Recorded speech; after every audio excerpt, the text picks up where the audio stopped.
Sir అసలు committee ఏం చెప్పింది? నిజంగా జమిలీ ఎన్నికలు రేపు 2029 నుంచి స్టార్ట్ అవుతాయా, రాబోతున్నాయా? రావండి అది. ఎందుకంటే జమిలీ ఎన్నికలు కాన్స్టిట్యూషనల్ ఇది చేయాలి, రాజ్యాంగ సవరణ చేయాలి. దాని మీద 2029కి అవ్వదు. అందులో ఇతను బలంగా లేడు కాబట్టి, పూర్తి మెజార్టీ లేదు కాబట్టి, 2/3 మెజార్టీ లేదు కాబట్టి సాధ్యం కాదు జమిలీ ఎన్నికలు. అది కేవలం కమిటీ నివేదికతో పరిమితం అయిపోతుంది. వీళ్ళకి పూర్తి బలం మొన్న కనుక 400 సీట్లు వచ్చి ఉంటే ఏమైనా జమిలీ ఎన్నికలు చేసి ఉండేవాళ్ళు. కానీ అందులో ఇప్పుడు స్టేట్స్ వైడ్ గా చూసుకుంటే ఇవాళైతే ఎన్డీఏ భాగస్వామి పక్షాలు 22 దాకా ఉన్నాయి కాబట్టి రాష్ట్రాలు కూడా ఓకే చేసి తీసుకురావాలి. కానీ ఇక్కడ 2/3 అక్కడ మెజార్టీ రావాలి.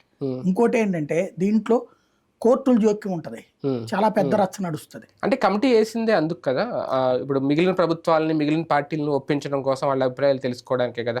అదేం అవ్వలేదా? ఏం కాలేదంటే వాళ్ళు ఏంటంటే సజెషన్ ఇచ్చింది, 3 దశల సజెషన్ ఇచ్చారు. ఇందులో ఒకటి, ఇప్పుడు ఫర్ ఎగ్జాంపుల్ 29లో పెట్టాలనుకున్నారు.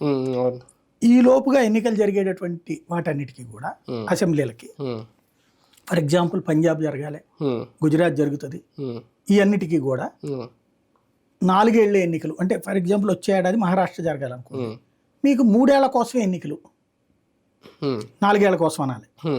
ఆ తర్వాత బీహార్ జరుగుతుంది, 3 ఏళ్ల కోసం మీకు ఎన్నికలు. ఇట్లాగా అన్ని సంవత్సరాల